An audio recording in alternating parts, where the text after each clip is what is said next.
Setelah selesai dari kemo, dan kami yang tipe hormonal itu, pertanyaan terakhir karena kita dikejar oleh Randa. Setelah selesai kemo, yang tipe hormonal itu harus minum anti hormon, dan itu pasti ada efek sampingnya seperti apakah betul seperti nyeri sendi dan sebagainya itu dok. Itu yang sering sekali teman-teman keluhkan kepada saya. Mohon izin dok. Jadi dari data pasien-pasien di seluruh dunia itu, kalau dikumpulkan untuk kanker payudara tipe yang terbanyak, makanya kenapa saya wajibkan semua pasien kanker payudara harus punya IHK, ya, imunohistokimia, supaya tahu tipenya apa, masuk kelompok mana. Nah, di dunia itu berdasarkan data yang dihimpun, 70% itu luminal A. Luminal A itu artinya estrogen reseptornya positif, progesteron reseptornya positif, HER2-nya negatif, indeks proliferasinya rendah, KI67-nya. Artinya apa? Artinya penyebab terbesarnya adalah faktor hormonal. Hormon apa? Hormon wanita. Ya, jadi 70% ini 180. Berarti 70%-nya berapa? Udah lupa matematika. Kemo Brenda. Pinternya cuma nanya kiri apa kanan, Bu? Sekitar berapa ya? 120-an. Coba angkat tangan yang minum obat hormon. Kan banyak. Ya. Jadi benar, jumlahnya itu banyak yang minum obat dibandingkan yang tidak. Itu sesuai dengan data dunia. Nah, oleh karena itu terapinya adalah terapi hormonal untuk menguji reseptor ini supaya dia tidak. Jadi kalau reseptor itu ibaratnya kursi atau lubang kunci, itu reseptor. Kalau ada anak kunci yang masuk bisa gerak, ya, yang cocok itu bisa gerak, itu reseptor namanya, tukang nangkep, sama kayak kursi ini. Nah, hormonnya kalau berikatan dengan reseptor itu akan terjadi siklus pembelahan sel. Yang ditakutkan apa? Kalau hormon itu nempel ke reseptornya, sel kankernya akan berkembang lagi.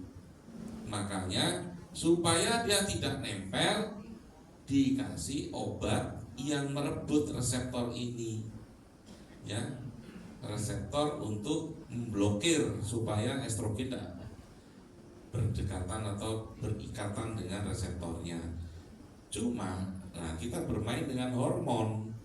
Hormon wanita itu punya kekhasan. Dia mengatur metabolisme, mengatur kesuburan, termasuk menstruasi, ya. Efeknya apa kalau kita berikan hormon? Nah, ini yang nggak enak. Akhirnya saya kalau dikeluhin nggak bilang biasa Bu, nggak apa-apa. Ya kalau nggak bingung juga saya mau milih diobati apa dilepas. Karena saya pernah konsultasi dengan dokter ortopedi juga marahin saya. Pasien yang ngeluh kabel, sendinya sakit-sakit semua, artritis semua, gara-gara obatmu katanya. Nah, kalau tak lepas, kankernya yang dibiarkan merajalela. Pilihannya mana? Akhirnya ortopedinya ya udahlah, daripada kankernya tumbuh lagi katanya. Dan itu memang efeknya dari perubahan hormon itu seperti itu. Efek menopause akan didapatkan pada pasien dengan terapi hormon. Efek menopause itu apa sih? Produksi cairan sendi akan berkurang. Kalau cairan sendi produksinya berkurang, maka bantalan sendinya akan tipis. Kalau bantalan sendi tipis, apa yang terjadi? Tulang ketemu tulang. Itu di Medan banyak ya. Tulang ketemu tulang. Kalau tulang ketemu tulang, terjadi gesekan, terjadi peradangan. Itulah yang menyebabkan nyeri. Nah, jadi semua pasti ngeluh gitu, dok sakit gitu. Dengkulku gitu. Berarti teman-teman sudah terjawab semua apa yang menjadi keluhan. Jadi apapun keluhan itu lebih baik daripada kita digerogoti oleh si centil kita. Oke. Karena sekali lagi ya, pengobatan kanker tidak ada istilah setengah-setengah. Karena dia termasuk penyakit yang sangat-sangat agresif. Kita agresif, radikal, masih kadang-kadang kalah sama dia. Apalagi kita permisif, ya, dimentolerir. Makanya tidak ada toleransi penanganan kanker tawar menawar, nggak ada. Ya, kalau harus operasi ya operasi, kemo, sinar, itu bukan pilihan, tetapi itu prosedur yang harus dijalani. Siap. Ya. Waktu dok ya. Terima kasih atas masukannya.